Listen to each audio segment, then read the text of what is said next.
C'est certain que pour moi, un enjeu crucial, c'est la question, ça a été la question qui m'a animé sur les 20 dernières années, mais c'est la question de l'innovation. Et la question de l'innovation, on en parle, on sait que c'est un des horizons du développement économique, mais aussi du développement social, sinon un horizon de survie à la crise ou aux différentes crises que nous connaissons. La question aujourd'hui, c'est de traduire cet horizon-là dans des pratiques concrètes, dans des stratégies, mais aussi dans des pratiques concrètes qui soient distribuées dans l'organisation, partagées, ouvertes avec le milieu et qui permettent au fond d'imaginer, d'identifier des besoins prioritaires, d'imaginer des solutions concrètes, de générer des hypothèses de valeur, de les mettre à l'épreuve par l'expérimentation, le prototypage, et puis de trouver les moyens ensuite de les porter jusqu'au marché, jusqu'aux usagers.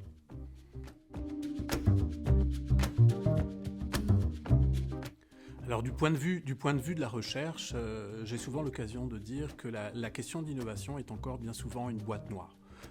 Au sens de la théorie de l'information, c'est-à-dire un dispositif dont on sait à peu près ce qu'on est capable d'y faire entrer, on sait ce qu'on aimerait qu'il en sorte, mais on n'est pas nécessairement conscient ni en maîtrise de ces mécanismes internes.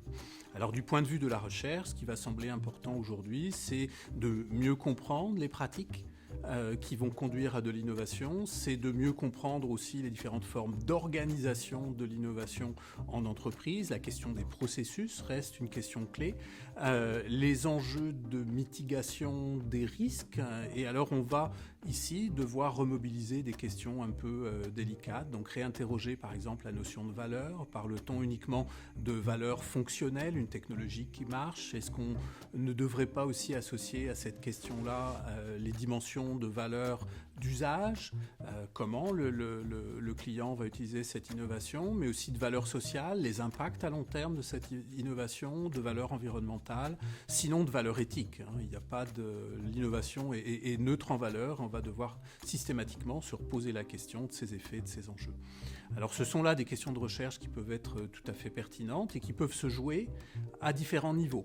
C'est-à-dire on peut très bien questionner la question de la créativité individuelle et de sa traduction dans des démarches d'innovation, le déclenchement d'innovation, la mobilisation des individus pour l'innovation. On peut poser cette question à l'échelle des équipes, l'organisation d'une équipe d'innovation, l'importance de la diversité, le leadership par exemple des équipes innovantes et comment ces équipes-là vont pouvoir se raccrocher aux stratégies d'une organisation, à ses processus internes, à ses orientations, voire mobiliser des acteurs externes. On peut reposer cette question au niveau d'une organisation elle-même. Qu'est-ce que c'est qu'une stratégie innovante? Comment peut-on la dessiner? Comment peut-on la concrétiser, l'envisager? Et puis, pourquoi pas, aux questions au niveau aussi des territoires. Qu'est-ce qu'une ville créative? Qu'est-ce qu'une région innovante? Sur quelle dimension de l'innovation aujourd'hui, même au niveau global, international, les pays entrent-ils en compétition? Donc un éventail très très large d'objets de recherche, de questions de recherche qui, à mon sens, reste tout à fait passionnant. Alors parler d'innovation en organisation aujourd'hui, c'est aussi se poser la question des différents types de rôles et responsabilités associés au développement de ce qu'on appellerait une capacité d'innovation, c'est-à-dire la possibilité de déclencher des démarches d'innovation pertinentes et puis qui vont donner des résultats au moment où on en a besoin. Et cela suppose d'aborder l'innovation sur 3 grandes dimensions. Et si on revient un peu par le haut en entonnoir, on poserait la question des stratégies d'innovation. Est-ce qu'on a une lecture de notre environnement? Est-ce qu'on se positionne par rapport à des besoins larges, par rapport à la compétition, par rapport aux attentes de la société? Là, il y a un rôle qui est dévolu à la haute direction de l'organisation, qui va devoir définir des orientations stratégiques, qui va devoir aussi investir sur ces orientations et qui va devoir essayer de mettre en place des éléments, des pratiques, des incitations qui vont supporter une culture d'innovation, c'est-à-dire de l'ouverture, de la circulation des connaissances, des possibilités d'expression. On pourrait voir cette dimension-là autour des termes organisés par l'innovation, vraiment définir les orientations. À l'échelle des gestionnaires intermédiaires, on va devoir questionner plutôt quelles sont les conditions ou le contexte qu'on va être capable d'instaurer pour faire en sorte que l'innovation puisse se déployer. Alors là, on est sur un rôle qui dépend très largement des gestionnaires intermédiaires. Et puis, on va insister sur le fait que les ressources rares de l'innovation, c'est essentiellement le temps en priorité et d'autre part les connaissances. Donc là, un rôle pour le management intermédiaire, ouvrir des espaces de temps et s'assurer que les orientations de l'innovation sont connues et que les connaissances circulent entre employés de différents types de bases de connaissances, d'expertise, mais aussi essentiellement avec l'extérieur et bien sûr, idéalement en dialogue avec des usagers clients potentiels. Donc on va essayer de reconstruire les logiques d'innovation à partir des besoins clients avérés ou identifiés. On vient de créer un contexte, donc orientation stratégique de l'innovation, instauration d'un contexte d'exploration, puis la dernière dimension qui touche là beaucoup plus les employés, les parties prenantes de l'organisation, serait la dimension des processus, donc organisée par l'innovation, organisée pour l'innovation et finalement organiser l'innovation elle-même sur la base donc de la mise en place de processus qu'on a longtemps cru inspiré des démarches un peu standards de gestion de projet. Alors on va devoir introduire une nuance par rapport au modèle de gestion de projet traditionnel où on sait en fait au départ ce que l'on veut réaliser. Le rôle des processus innovants est aussi de s'affronter à l'inconnu. Et donc d'être capable d'identifier des espaces de besoin, d'être capable de questionner, là encore, des usagers, des clients, d'être capable d'envisager les potentialités des technologies et d'en tirer idéalement des idées.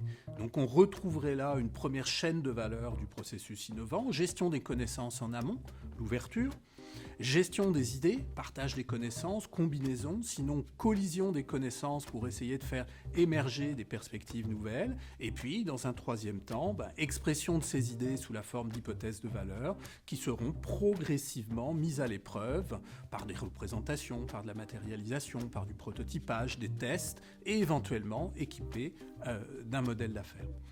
Alors par rapport à la gestion de projet traditionnelle, on retrouverait plutôt un élément qui a été en fait une des grandes révolutions de la gestion sur les 30 dernières années. On peut voir un processus innovant comme la mise en place ou la mise en scène progressive d'itération et de différentes phases qui sont des cycles d'apprentissage. Je pense avoir identifié un besoin, je commence à proposer une réponse, je la concrétise, je la matérialise, je la rapproche le plus possible du marché pour aller chercher le feedback des usagers, j'apprends de ces retours, je reformule ma question et je passe à l'itération suivante. Alors cette formule-là de la mise en scène de cycles courts d'apprentissage visant la génération d'hypothèses de valeur et leur mise à l'épreuve est finalement ce qu'on retrouve dans les approches historiques de la qualité totale, ce qu'on retrouve dans les approches Lean, que ce soit Lean Management ou Lean Startup, ce qu'on retrouve bien évidemment au cœur du Design Thinking ou dans des modèles intégrés de gestion de projet, dans des approches de type par exemple Stage Gate, processus, étape porte.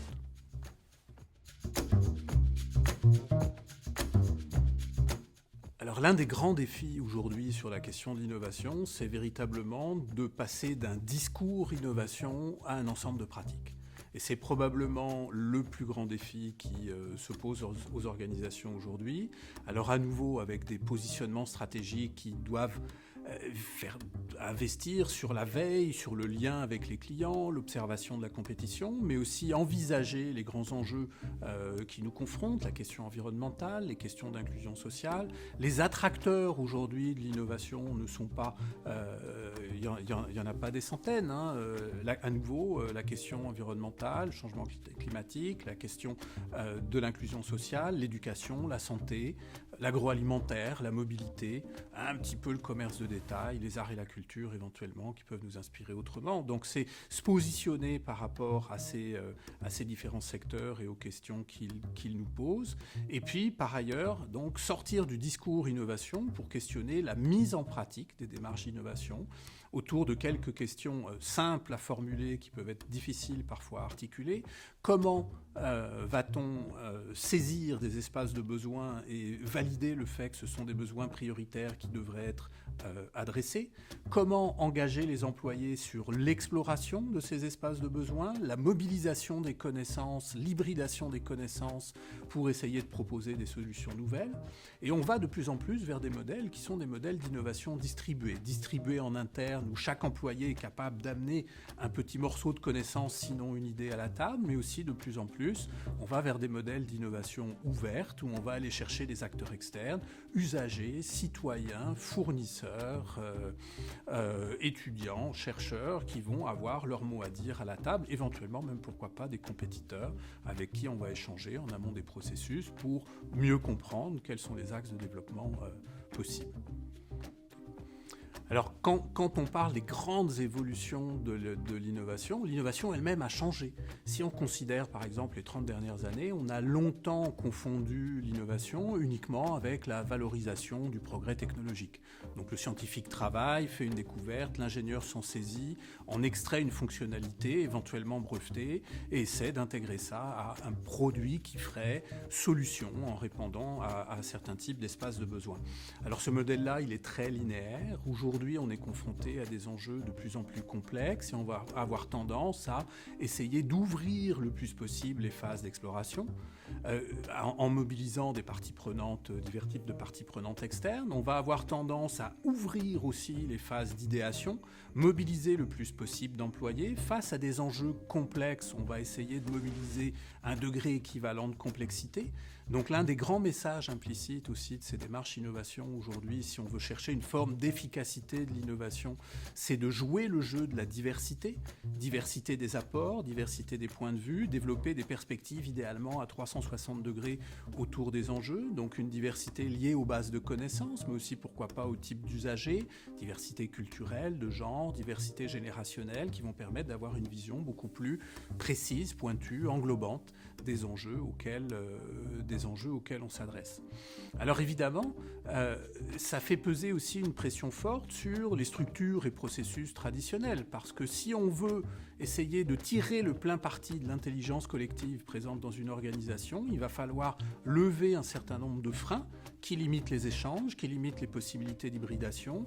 Alors en premier titre, le frein du temps. Si on veut innover, il va falloir que les acteurs aient du temps pour pouvoir interagir, se parler, construire sur les idées les uns des autres. La question, en quelque sorte, de l'espace, il va falloir qu'ils soient capables de se rencontrer, donc il va falloir lutter contre les silos, que ce soit des silos formels entre départements ou des silos disciplinaires, par exemple. L'ingénieur ne parle pas au marketeur, qui ne parle pas aux gens de ressources humaines, etc.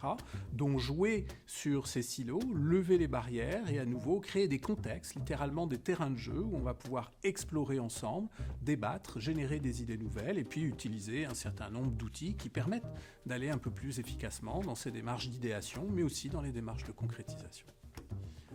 Dans cette perspective-là, on a longtemps considéré que l'innovation était quelque chose qui se passait à l'intérieur de l'organisation. De plus en plus, on se rend compte que pour des enjeux complexes, et puis on a un certain nombre d'années de recherche sur ces enjeux-là, on va voir des organisations ouvrir de plus en plus, et en particulier entrer en relation avec, par exemple, des communautés de clients, avec des communautés d'usagers ou avec des communautés professionnelles qui auront un pied à l'intérieur de l'organisation et un pied à l'extérieur en interaction avec des gens qui feront le même métier qu'eux, mais dans d'autres entreprises. Par exemple, un cas historique que nous avons beaucoup étudié, c'est le développement du cluster du jeu vidéo à Montréal, de la Grappe Jeux Vidéo, où il est typique qu'un employé d'Ubisoft ou de Warner ou de Behavior ou de Eidos fasse son métier dans son projet comme game designer, comme programmeur, mais soit aussi régulièrement en interaction avec d'autres programmeurs qui travaillent, pourquoi pas, à la compétition.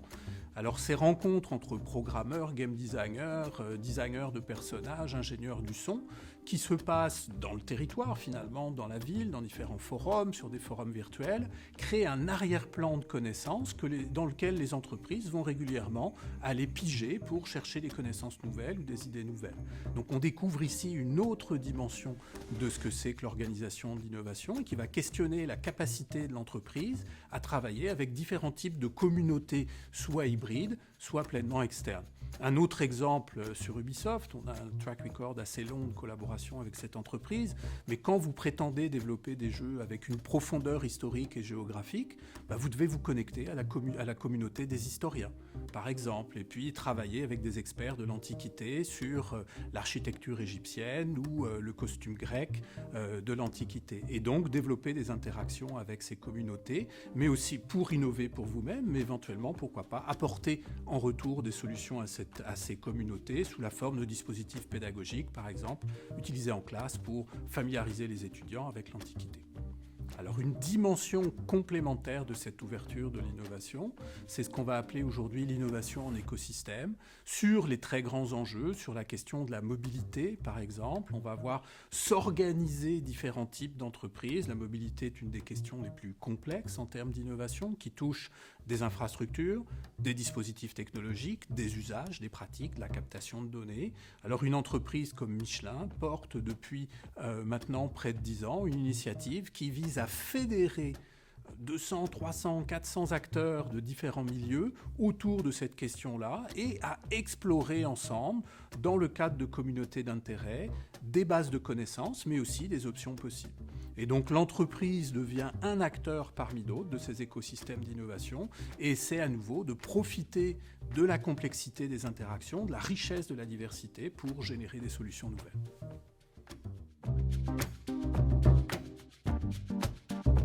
Alors cet enjeu-là suppose aussi une évolution non seulement des pratiques, mais aussi une évolution des comportements, une évolution des habiletés, une évolution des compétences.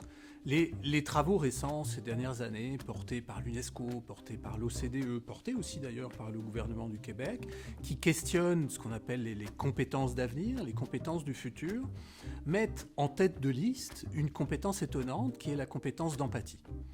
Alors pourquoi l'empathie ? Puis pourquoi l'empathie est-elle reliée à la question d'innovation ? Mais parce que pour comprendre des espaces de besoin, on va avoir besoin d'arrêter de vouloir pousser des solutions vers les usagers, mais plutôt apprendre des usagers, comprendre leurs univers d'expérience pour éventuellement plutôt amener les usagers à co-créer les solutions avec l'entreprise, quitte à d'ailleurs mettre en place ensuite des formes de partage de retour, de partage des fruits de l'innovation. Donc cette question de l'empathie est une question clé. La question de l'empathie aussi pour s'ouvrir à la diversité. J'ai souvent répété qu'il y a une très très belle définition de la créativité, moi qui me paraît à la fois très simple et de grande portée, qui est de dire être créatif, c'est s'ouvrir à ce qui n'est pas soi. Être créatif, c'est s'ouvrir à ce qui n'est pas soi. Alors voilà une compétence qu'on n'a pas forcément énormément cultivée dans les business schools, mais qui semble en effet une compétence d'avenir. Ensuite, évidemment, compétence de collaboration. Être capable d'amener différents types d'acteurs à la table, à égalité de dignité, apprendre de ces acteurs, construire sur des compréhensions communes, provoquer des décalages, ça c'est quelque chose d'assez délicat, mais amener aussi les acteurs à penser autrement, qu'une solution imaginée pour des personnes âgées puisse être repensée par exemple pour des enfants, qu'un modèle d'affaires qui faisait le pari de la vente puisse s'imaginer comme un modèle d'affaires de location ou de partage de revenus par exemple. Et donc ça, voilà une autre compétence qui est presque une compétence de provocation. Et puis on retrouverait, sinon, moi je suis sur ces techniques-là plutôt un convaincu, une compétence de veille sur ce que peuvent nous apporter les nouvelles technologies, mais aussi les nouveaux usages. Et puis une compétence pratique où on retrouverait la grande boîte à outils du design thinking, du lean startup, du lean management.